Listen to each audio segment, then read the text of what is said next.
house birthday? And you're here. He's not at home, it's okay. Oh, okay.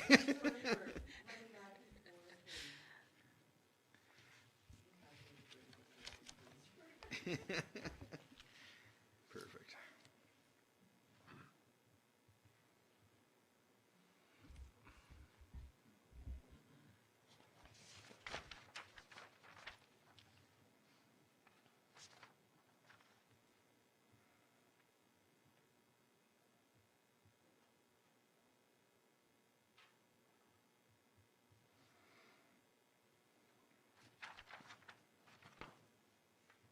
Okay. Call the meeting to order. Want to recognize that we are on the traditional unceded territory of the Upper Smokeman Indian Band. Motion to accept the agenda, or adopt the agenda. Make that motion. Councilor Willis, seconder. Councilor McLean. Any additions? All in favor? Carried. Adoption of the minutes, February 25th, special meeting of council. So moved. Councilor Elliott, seconder. A second. Councilor Gould. Any errors or omissions? All in favor? Carried. The March 1st regular meeting of council minutes. Adoption. Make that motion. Councilor Gould, seconder. Councilor Willis, errors or omissions? All in favor? Carried, thank you. Petitions and delegations, Sergeant Hughes is sending his regrets. So we'll move on to staff report, affordable housing, carriage, house, and secondary suites. We have a recommendation that council have staff explore possible zoning and OCP bylaw amendments to allow carriage houses and secondary suites in more residential zones. So moved, Mr. Mayor. Councilor Elliott, seconder. Councilor McLean, questions? Anybody have questions? Councilor Gould has questions. More comments and questions. Okay. Just that is part of our mandate, was to increase housing in the community. Correct. And as it says in the report, there's only a few that actually allow for that. And I just double checked today under the zoning, it won't allow for carriage houses in the front of any properties. It has to be all inside or behind, fitting within setbacks. Correct. Okay. Any other comments? Yeah. I just wanted to ask CAO Thomas, so what other zones would this possibly be extended to?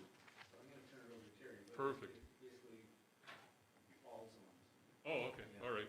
That was what I was hoping to Yeah, hear. Okay. Carrie can speak to it further if you like. So. So what we're looking at is, it would be looking at carriage houses and secondary suites throughout all the zones, but like Councillor Gould had mentioned, they would have to meet parking, they would have to have their own driveway for a carriage house. It would have to be at the rear, and this would fall under council's priorities of affordable housing and opening up and making it so that there's more rentals available as well. Same with the secondary suites. So basically, we're just looking for direction from council if they would wish for us to move forward, and we can work with building infrastructure and, of course, our planners to come up with something and bring it back to council. Perfect, thank you. Councilor McLean?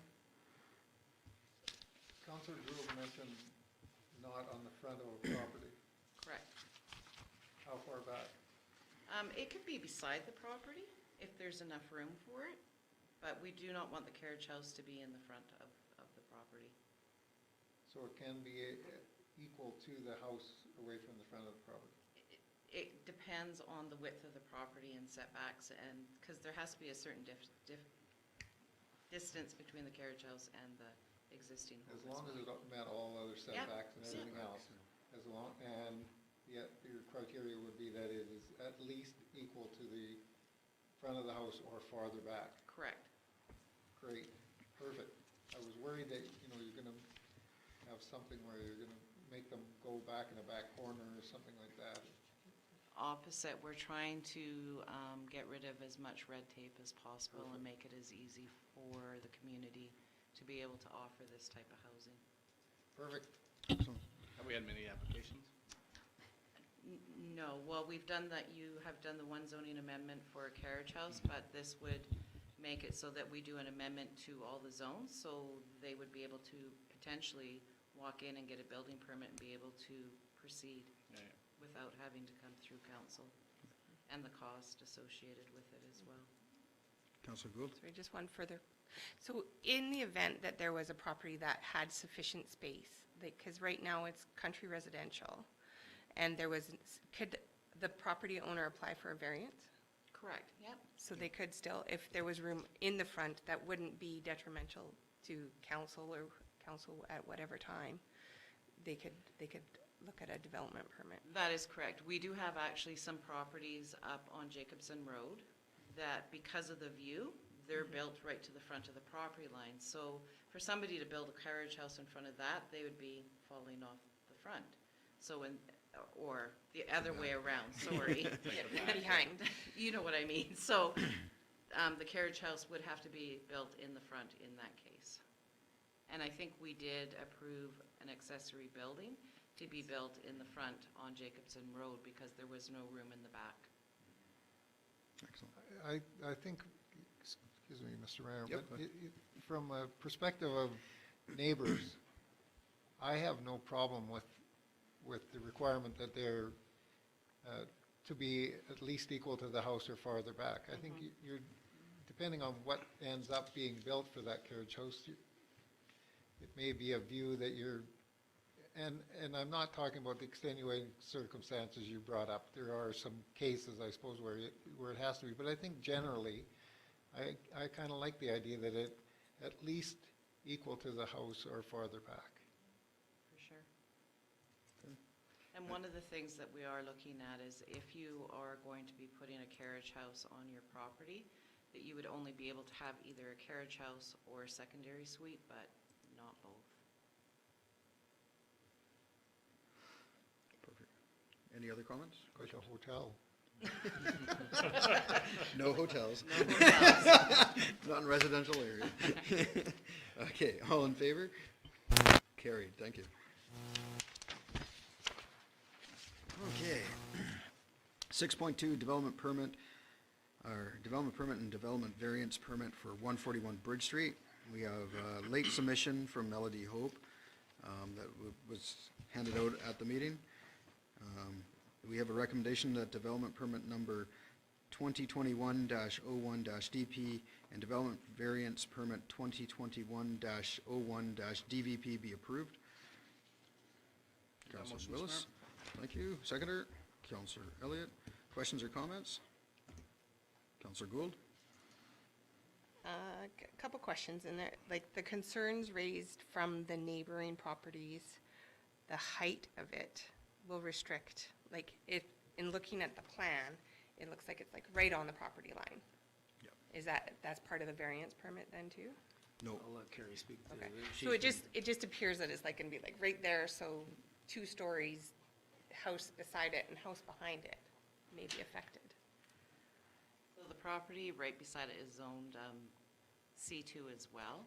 Okay. I know that it has a house existing on it, but the house is built further back, and where the build of this would be in the front yard part, so it's not going to be blocking the house, more so the yard, which is zone commercial. The variance is not for the side yard. C2 zones can build the whole footprint of the property. And then just one thing, on page 39, there's just a typo. It's a draft, the Okay. draft permit. I'll just show it to you at the end. Okay, thank you.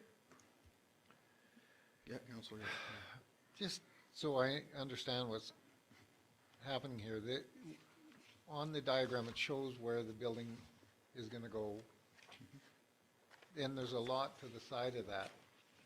Is that what they're talking about, where their parking's gonna be in that? No, the parking will be at the side and On that, on their property. right, that little narrow thing on the north side, I suppose. You don't have the, It's, It's so the it'll, mortuary south lot side, side. right? it'll be on the highway, yeah, The mortuary lot side. yeah. on the So Halliford side. They're No. containing, No, mortuary lot side. they're containing their parking on their own property, and then there's a laneway, and then there's a vacant lot, which was the old mortuary site. The Okay, deck is on Main Street. so or are you looking at the Bridge Street. diagram? Yep. Okay, well, all that checked off area is building, or that includes parking? Which Which diagram are you Which looking This one here, We'll all Which look one at are the you same looking page. at? on page 22, Yeah, this is the building, and the parking's the little spaces there, the stalls. So I think the best diagram to look at would be page 23 that shows the patio, it shows Bridge Street. Yep. It shows the existing lane, and it's also showing the entrance for, James, are you able to put the diagram up?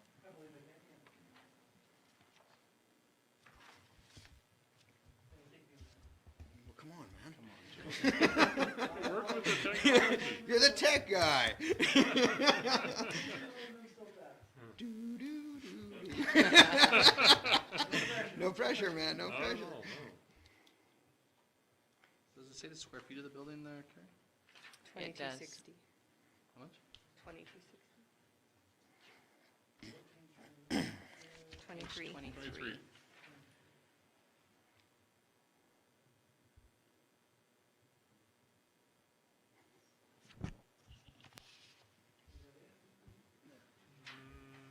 Yeah. Yeah.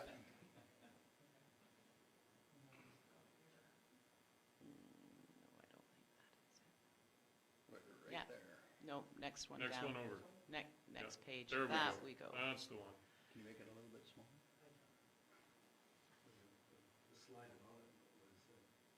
This one shows the parking, the lane, Yeah. Bridge Street, and the patio best.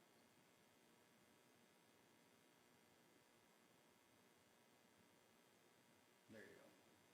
Good man, One more. James. One more, Yes, please. so you can see that. So One, there's Bridge one Street. more. Yes, please. There we and go. There we go. There's the lane, and here would be the mortuary. okay. So he's gonna take part of his property and put parking stalls along the side of it. Okay, So they would be on the lane side instead I of out on see. the street side. yeah, well, the other picture that they showed wasn't, As well as give more laneway, Yeah. Correct. A little bit more laneway, so yeah. that they And then can there should be access. street parking too, right? Yeah, and then there's street parking as well. There is street parking, but we do not count that as we're calculating the parking. So the first design for this proposed development was to have the patio on the lane side. He did have enough parking spaces with it being that way, but the safety of the lane, the lane is not sufficient for two-way traffic. And for it to be his main access and for his delivery trucks, me and the development coordinator sat down with him and sort of looked at other options for the layout of this development. And this is what he came up with, and he's very happy with this plan.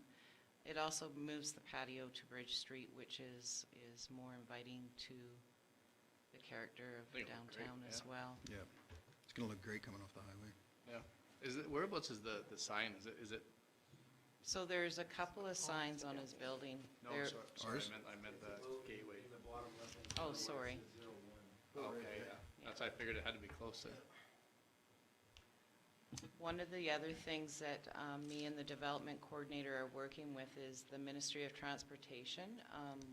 They have supported our request to have that existing laneway a one-way lane, and it will come out onto Helleford. So they own 3 pieces of property at the end of Helleford where this lane could potentially come out onto Helleford. This property owner owns more at the end of it? No, No, no. Or highways? highways own. Oh, gotcha. So we'd be able to So, well, that works. come off, Loop it out. come off Bridge Street, and then instead of coming back onto Bridge Street, go around and through to Halliford where, remember where the road used to be Yep. So when we were all younger? one of the reasons why we're looking at that is the potential also for more development on the old mortuary site. So if that becomes a commercial space with residential or just commercial space, the laneway is going to have a lot of traffic on it. And so we're trying to look into the future and make it safer for everybody coming in and out or in and being able to go out the other way, especially with the gateways being there as well. Perfect. Thank you. Anybody else have a question? Okay, all in favor? Oh, sorry. Sorry, are they expected to start building right in the spring? Or, I believe so, yes. Okay, any further questions? All in favor? Carried, thank you. 6.3, replacement of the 1977 Kubota tractor. Recommendation of the Town of Princeton Council award the contract to purchase a 2021 Kubota tractor and attachments to Avenue Machinery in the amount of $71,565.20, taxes included. So moved. Councilor McLean, seconder. Second it. Councilor Willis, any questions? Question? Yeah. What is it, where is this in terms of our list? Our equipment list? Yeah, I actually can't speak to that. I don't have that. But I do know that this 1977 tractor is a small tractor that is, we use it a lot for mowing. And when we did our pre-season maintenance, we found that the PTO transmission was pretty well worn out and needed to be replaced. We had budgeted for a new piece of equipment, which was going to be the skid steer. And when we looked at the priorities and the needs of the equipment, it's felt, or the recommendation is that we should replace this tractor ahead of a skid steer. And we can, for the amount we need the skid steer, it's more in the winter months. We could rent one and just rent as we need.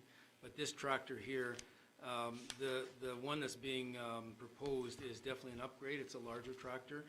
And with the attachments that they're proposing to add to it, it'd be a very versatile piece of equipment. So I'm not saying where it fits in on the equipment replacement, but rather than buy a new piece of equipment, this was a better one to replace it with. what would be interesting for council members was to have that, our wish list in terms of where we plan to go, what's Yeah. next, and what we're saving for, and Sure. it would be interesting to have, Yeah. be able to have a look at that, and just so we know what to wish for in Christmas and stuff. Of course. Right now, it's a tractor so we can mow lawns. That's it. No baseball diamonds without a Yeah. tractor. Exactly. There you go. Anybody else have any questions? Counselor Gould? And to clarify that the Public Works themselves are requesting that Yes. this switch be made. Yeah. Yep. Perfect. And it's about needs versus wants. That's right, yeah. This is definitely a need. Yeah. Anybody else? Okay, I'll call the question. All in favor? Carried. 6.4, the appointment of the new fire chief. Recommendation that council appoints Rob Banks as the municipal fire chief in accordance with section 5.1A of the Town of Princeton Volunteer Fire Department bylaw number 997, 2021. The authority of council is chartered in section 66, subsection 1, A, B, C, D, section 66, subsection 2 of the community charter. Make that motion. Councilor Gould, thank you. Seconder? Councilor McLean, questions or comments? Yes, Councilor Elliott. What's the term for this? Like, I mean, this isn't like an appointment forever. Just like I the, think it's annual, isn't it? Yeah, I mean, just curious, because I can't see any timeline in the report. Do you know, Carrie? No, it's no different than when you appoint the CAO, like the corporate officer or the bylaw officer. It's while he's there until he resigns. Yep. Okay. Oh, okay, all right. Unless council determines that they want to replace him. Okay, fair enough. My comment was, we'll keep him as long as he wants. No argument there, just know, he wondered what kind of term. keeps talking we're about retiring, and I'm like, I don't know about that. Yeah, fair enough.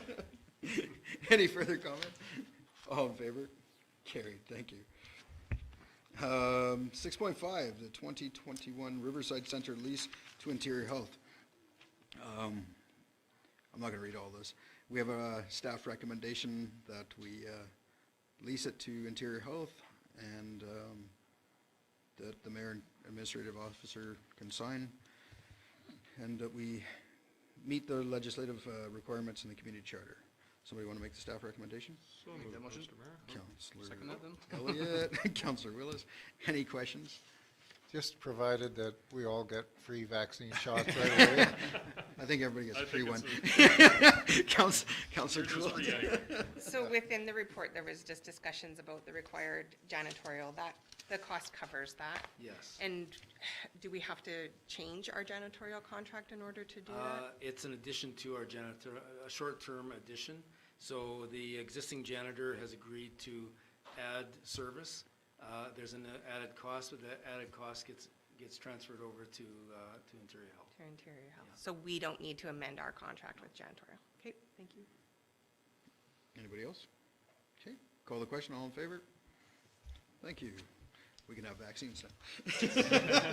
Happily. Perfect. There's a lot riding on that. Okay, next one. Oh, we have a presentation. We have a on-the-spot app presentation. We have a recommendation council receive for information to report on the new on-this-spot app. Maybe once You want we the presentation receive first? it? Yeah. Well, Yeah. yeah. All right, so this is a project that actually launched last summer, but because of COVID, kind of held off on the release of it. But we're ready to promote it as we're starting to see some turn out of the COVID time. And this app, what it does, it kind of takes people through a walk through Princeton today and in the past. If James just could scroll up for a sec. Click on the image there, James, I think you, sorry. I can do this on my computer better, I see it. You may have to go back to the other backup page.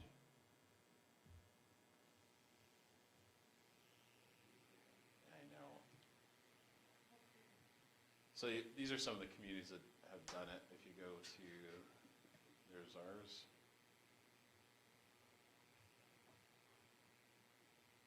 If you scroll down, James, there should be some arrows on that picture up there. Yeah. So you'll see what it kind of does, it gives you a street view. If you go down again, keep scrolling down. Can't we see all the pictures? I'm getting there. He's winging it. If you click on the Princeton Pioneer Past, that image, it should, and now scroll down.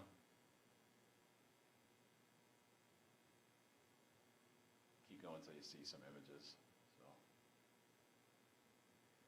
there you go. Whoa, whoa, whoa. So if you use that, Oh, cool. you see that little dot there, and you can slide that over. So you can go before and then today, and then there's a little write-up about it underneath. It tells you the date that picture on the right was taken. So what this does, it's another visual walkthrough experience for our tourists. It's another thing for people to do, and anybody who's into history or wants to learn a bit about Princeton's rich history, this is a stepping stone.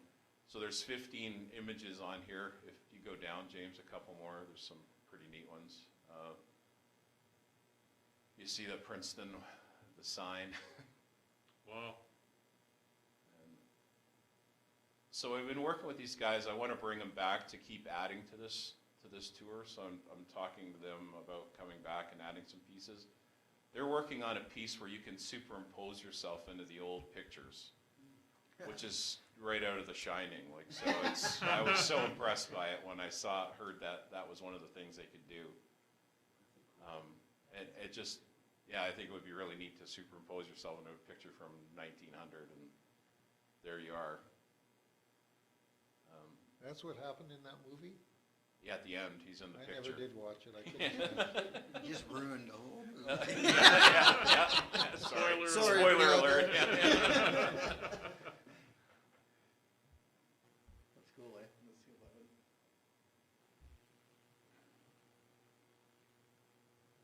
Randy'd be in that one. It's not old enough. Nice. I'll have my vaccine before you will. Sorry, Randy. Cool. Very cool. So yeah, there's 15, and then we've also added the sculpture walk is in this as part of it. only 8 of the sculptures are on there, so we're gonna have them back to add the rest, and the bases weren't finished, but they were good enough to just include this in the package, so it kind of maps it out for people. And that's how we're, you know, promoting that, and as we add pieces, and it tells you a little bit about our wildlife and the different things we have here. And how we're gonna promote it is we have table tents, they were in your package, the samples on there. Those will go out starting tomorrow to our restaurants and hotels. They've got the app, the new Princeton app is on one side, and then the On the Spot app is on the other side. And there's QR codes on there as well. So if they have a QR reader, you just flash it over the QR code and it'll automatically take you to the app install, and you just hit install. Or you can search for on the Apple Store or Google Play.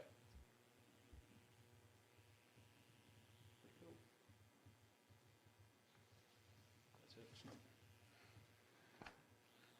I wonder, as a result of questions I get, do we have any kind of a fishing map with? We do, actually. It's in our visitor tour book. So would it be on our website somewhere, or? It isn't currently. We're working on some updates. There's going to be a new Princeton visitor guide coming out this year, and we've done a few changes on the map, trying to make it a little more user-friendly, trying to scale it a little bit. Yeah. But it's definitely one of the things to There's a lot of people promote. that are, you know, we're fishing and hunting and outdoors and all that kind of stuff, and it'd be neat to have, I know, I want to produce one for the restaurant, just because people keep asking me, Oh, yeah. where's that lake, and I have to go and look it up on. Yeah, we have all that, and it'll be coming out in the new, it was in last year, it was in the last visitor guidebook. We had it in there. Yeah. We're redoing the guidebook with updates. Perfect. And it'll be in there. Perfect. Yeah. yeah. All We good. can't tell you where to go to fish. Nothing could help me, I'm telling you. I have a question for Yeah. Gary. For sure. Do we have access to analytics for these programs so we know how many people visit? We do. Okay. Yep, yeah, we could, that's all available for our app and for this app as well. Okay, perfect. And I have noticed it's been shared around a couple times now on, I think the We Love Princeton BC page and other places. So I've seen it online a couple places where people have shared it. This one? And yeah, and the website version. And they're all pretty excited when they see it, and they can slide back and forth and see the changes and whatnot, so. It's a nice tie-in too with our partnership with the museum, as the town is a museum are now partners. This is another nice aspect that gets people possibly intrigued and get them to go to the museum, and we're doing our share of marketing for them as well. It kind of kills 2 birds with 1 stone. It goes good with that virtual tour that we got for the museum. Exactly, yeah, it's a nice time with the virtual tour and the new website that we did for the museum as well, so Yeah. it all kind of blends in. Yeah. Councilor Gould? So this is live? It's already been This launched? is live, yeah. Okay. And then in your report, it said the new on-the-spot app is included in the annual budget in last year's It was budget? in or last this year's budget, yeah. In 2020's? Yep. Because I was thinking that was awfully fast. Yeah, that was last year's budget. Like, wow, you get stuff done. Yeah.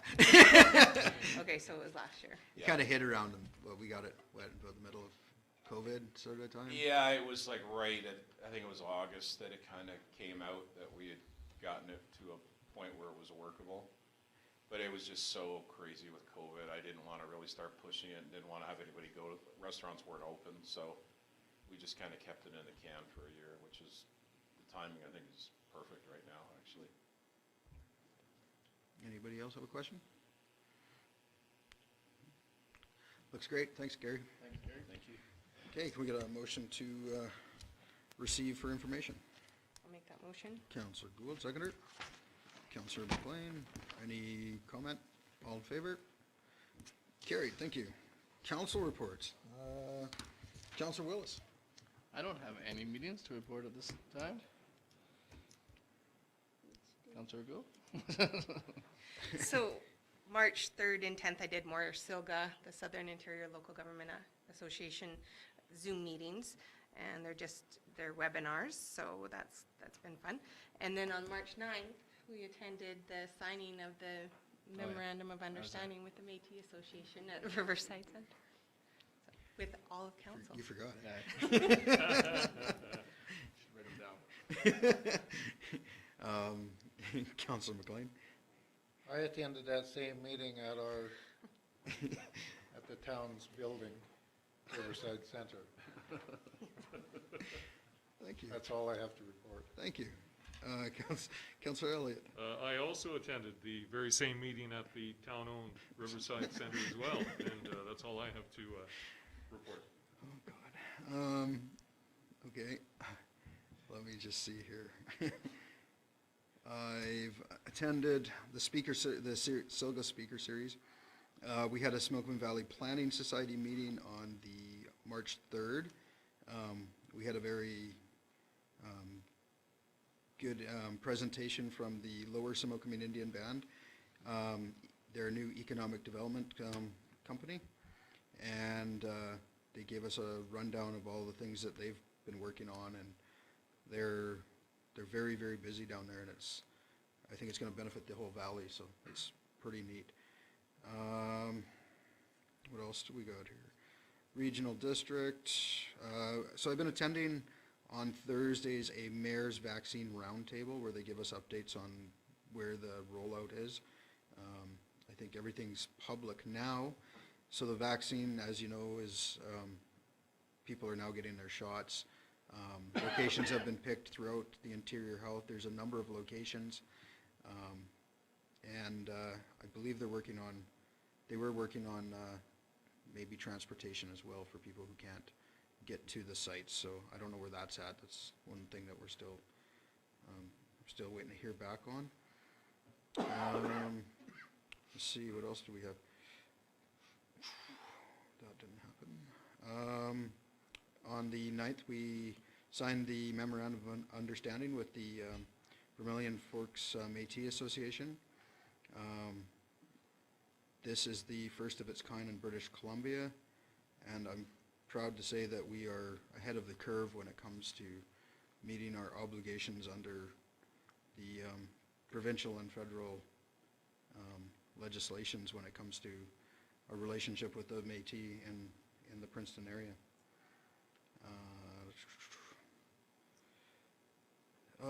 Last Thursday was a busy day. We had a presentation from the mine first thing in the morning, just giving us kind of a update on operations there, and more of a community outreach type meeting. The CAO was in that meeting as well. And then I was in the Immigration Partnership Council meeting right after that by Zoom. That was kind of neat. We played with this new software. So we broke out into our groups, and then we went into this other software, and it was like they had a layout of their building, and you got like this little avatar, and you walked into the building. It was like a video game, and you were still kind of zooming, but you go up to somebody and you could talk as avatars, and you couldn't hear the avatar next to you. You had to be within a certain range of them to be able to talk to them, and it was to encourage people to kind of like network. I've never seen anything like that before. They figured out how to take away the wine and cheese and put it in our office. And then, so then at 3 o'clock that same day, I met with two representatives from the Ministry of Forests, and they kind of give us a rundown on the changes to the timber allocation that's coming. And so the allowable cuts going from, was it 1.5 to 1.2 million?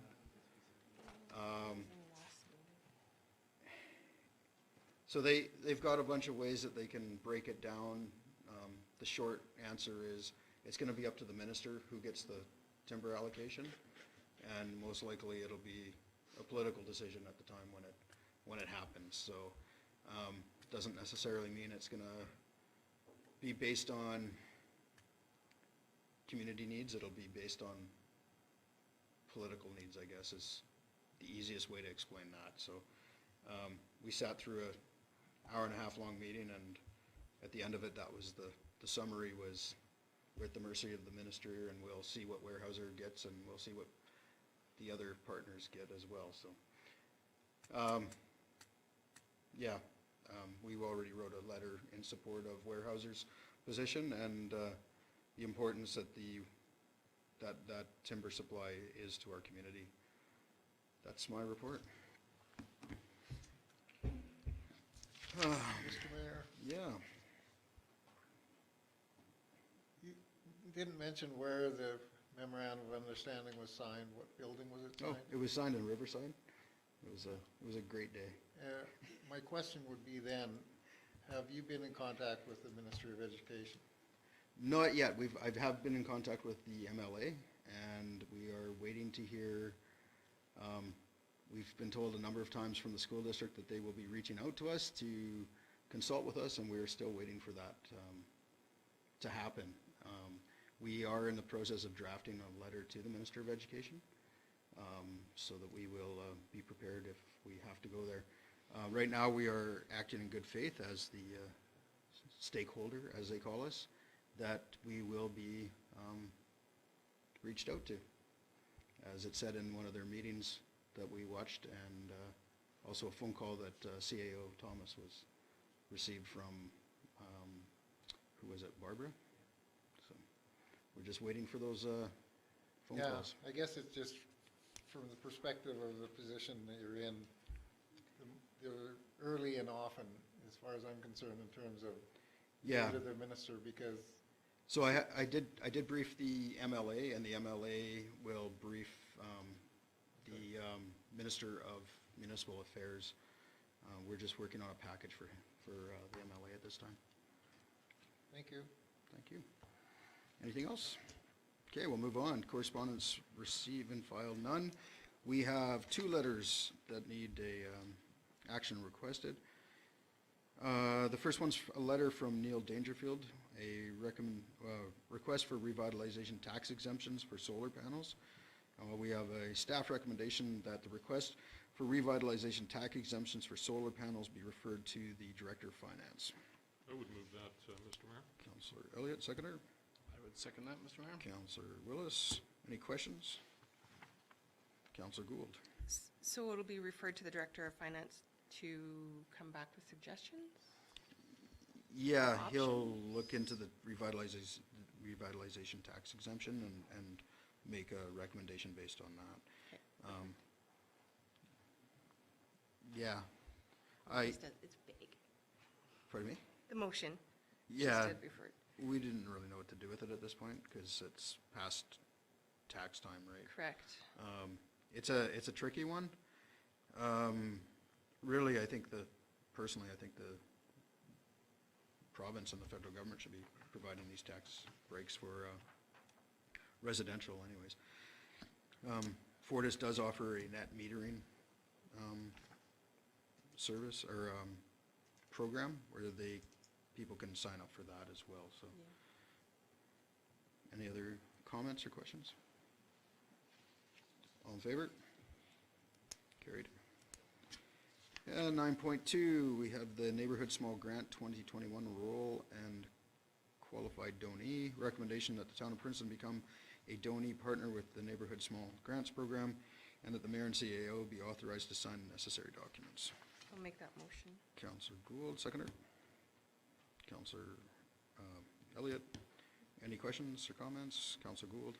Just to clarify that there's no cost to this, it's strictly administrative. Yep. Yeah. It's in and out. In and out, yeah. Excellent. Any other comments? All in favor? Carried, thank you.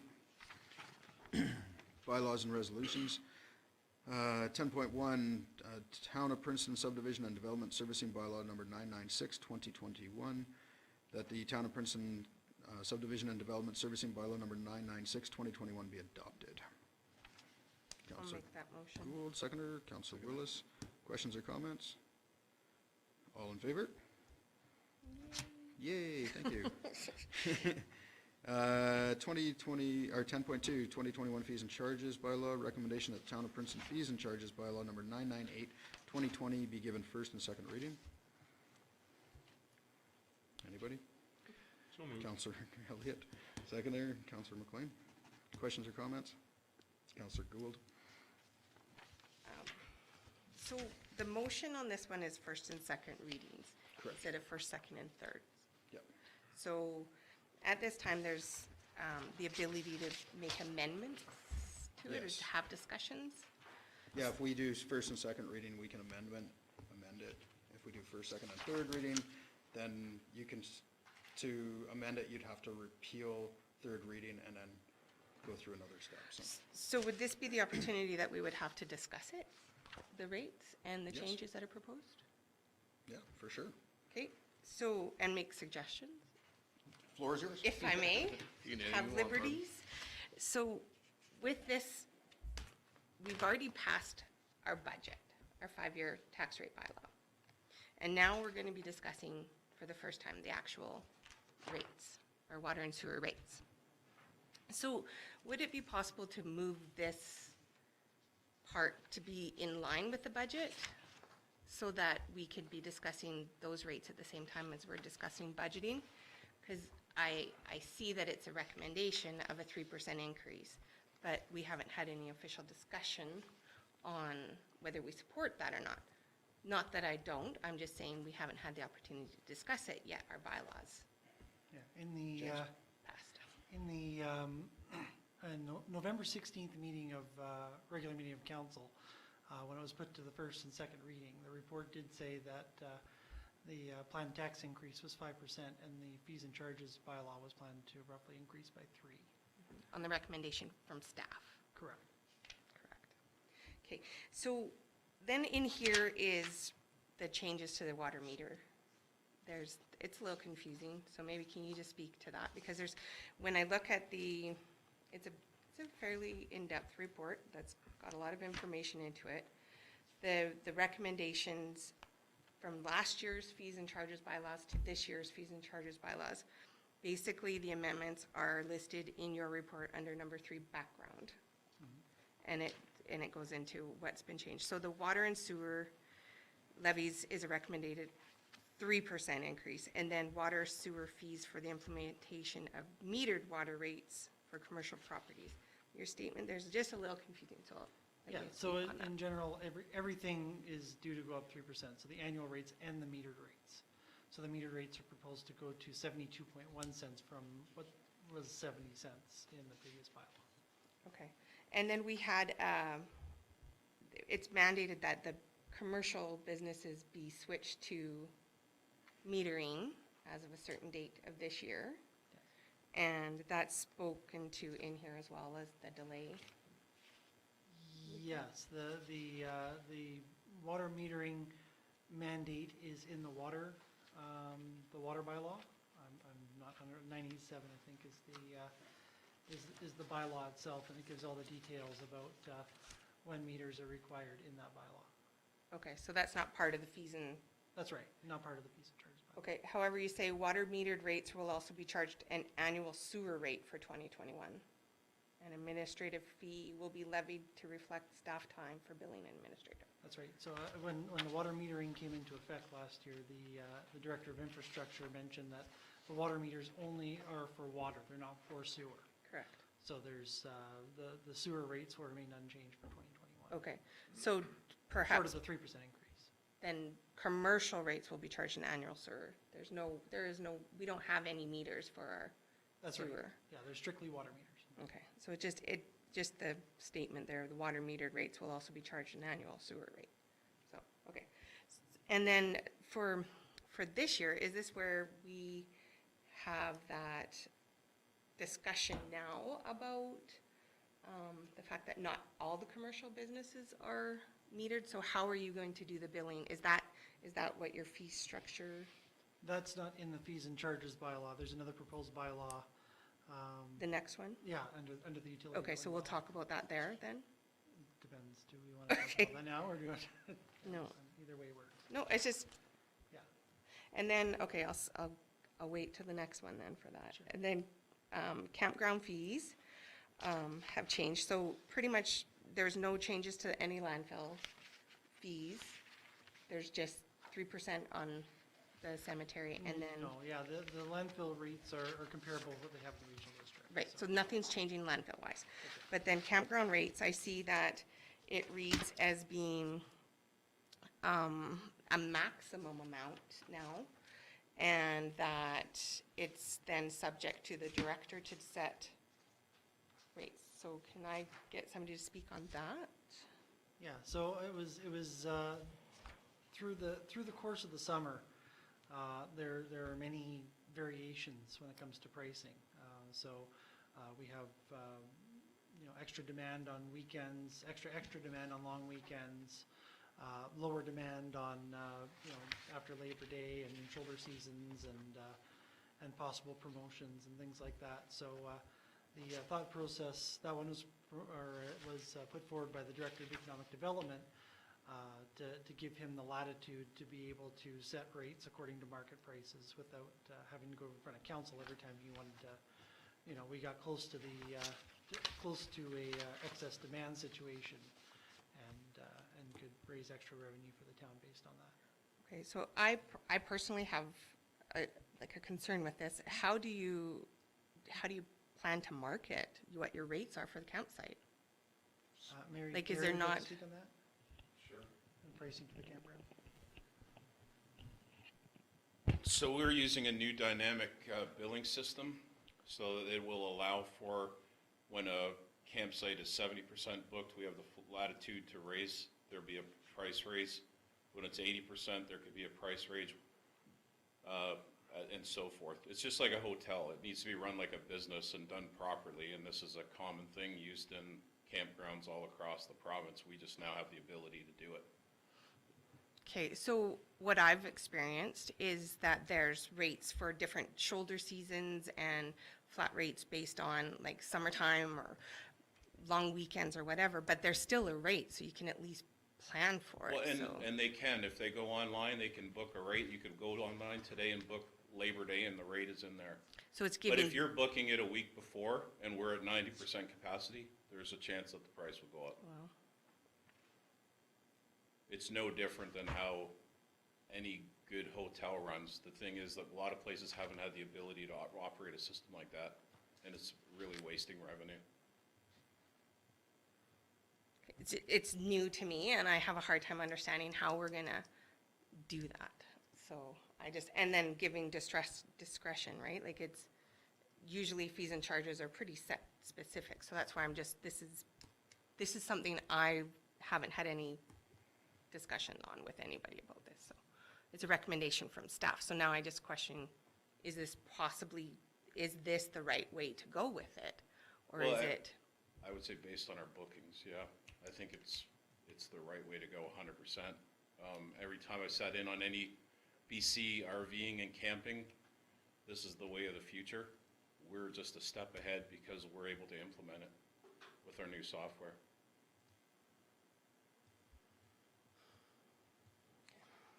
okay, It really comes down to market value. It's a supply and demand issue just like anything else. yeah, I just. We do have tiered rates and other things. A similar thing would be our subdivision fees and charges. If you subdivide 2 lots, it's a more expensive rate per lot than if you subdivided 30 lots. Just kind of the law of supply and demand. I don't know, it's just a concept that I can't personally grasp, in that we would take advantage of the fact that we're full, that we can charge more. It's not taking advantage, it's supply and demand, just like Supply any and other commodity. Okay. Just normal business procedures. If we're gonna run it as a business, then we should run it as a business, not as a, And that it is a town-ran facility now, not contractor. right. Sorry, I'm It's- just it's trying always- to wrap my head around It's it. always encouraged to book early, obviously, so. Obviously. And people are booking early? Oh, yeah. Yeah, lots of activity.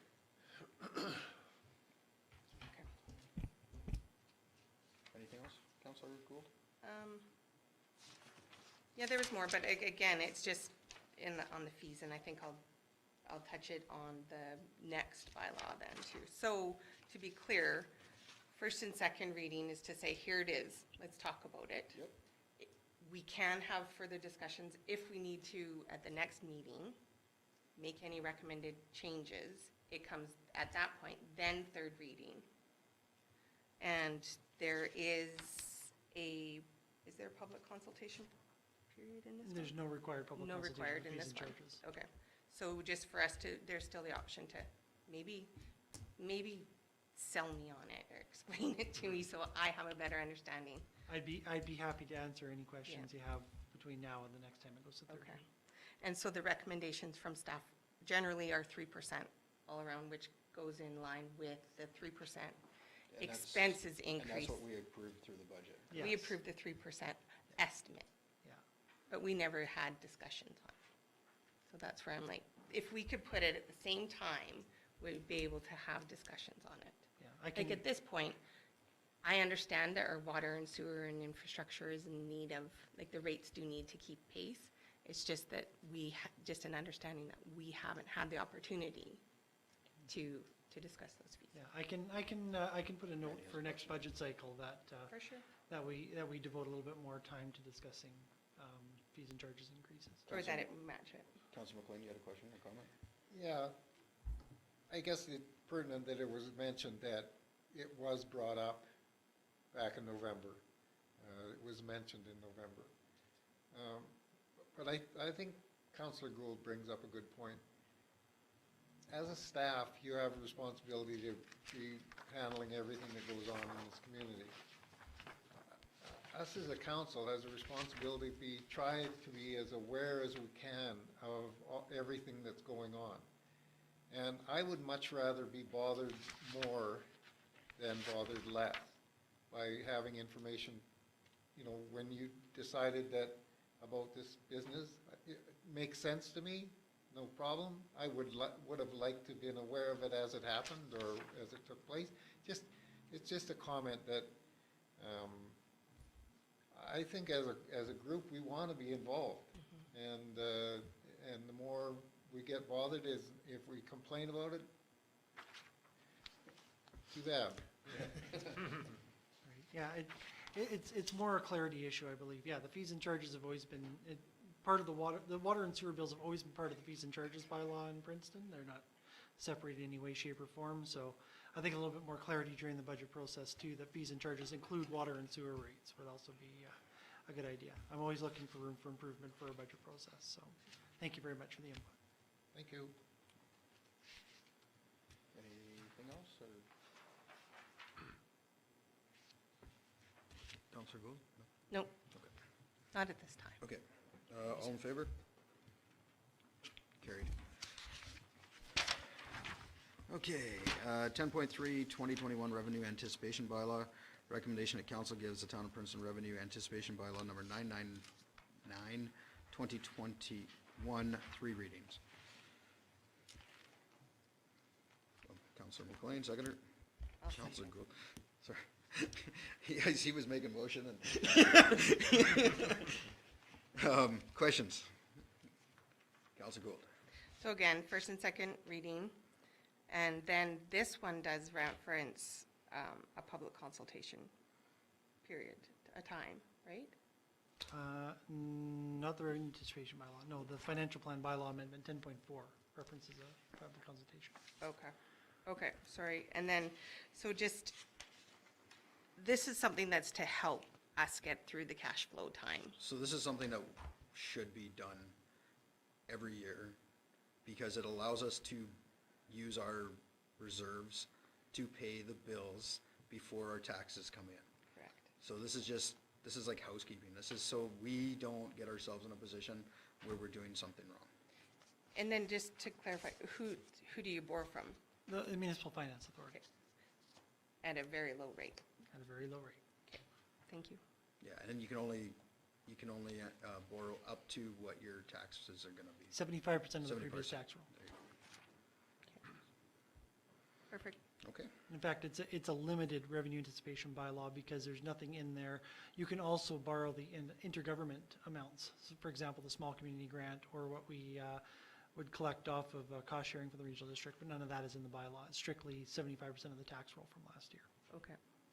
And is this sorry, one more. yeah, go ahead. Is this something that we'll have to do every year, or is this something that can stay No, this will have to be renewed every year. Okay. And it's a housekeeping thing, so it'll be included in the same budget cycle as Perfect. from 2022 onwards. Thank you. Any other questions? All in favor? Carried, thank you.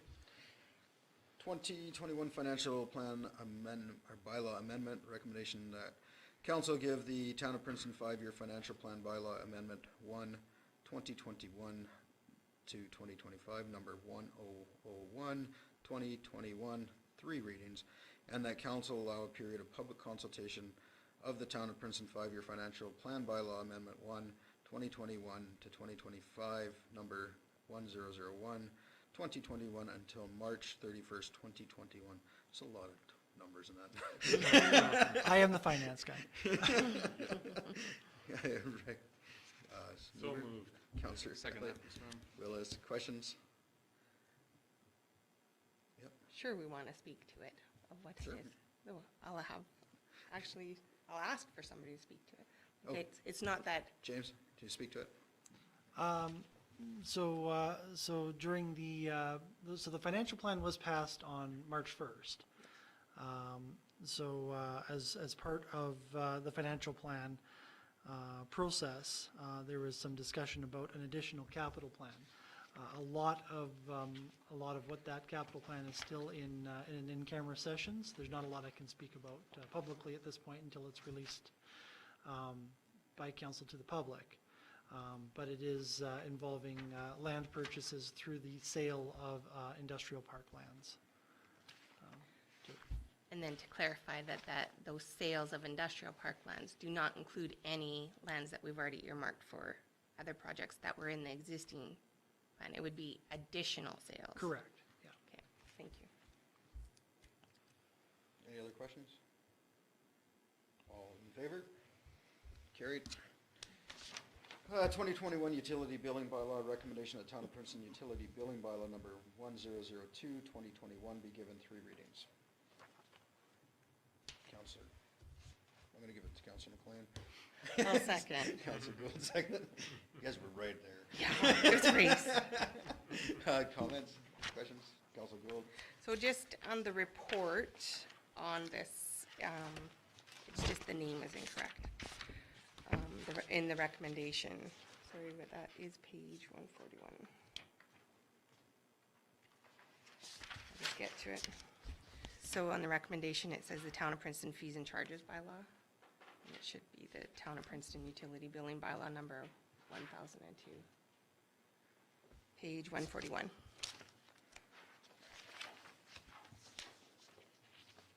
My apologies, there were Okay. And, yes, a sorry. little bit too much copy and paste. My apologies. And too many numbers. And then just to clarify that, again, it's to do with this is where we'll discuss the meters in the backlog. Yes. So the point that I want to kind of say is that when we did have some discussions about this, was that there were delays out of the control of the commercial properties. The mandate was that this was supposed to have been done by January 1st. That's right, and there is a January 2nd, actually. And January there is 2nd, no okay. change, that is located in the water servicing bylaw, number 987, and that has not changed. So the requirement for a commercial water meter is still January the 2nd, 2021. Correct. So then the concern was that there was a delay because of the backlog of installing it. And of course, the purchase of the water meters are at the expense of the commercial businesses. So what in here does it say for prorating for the ones who did comply?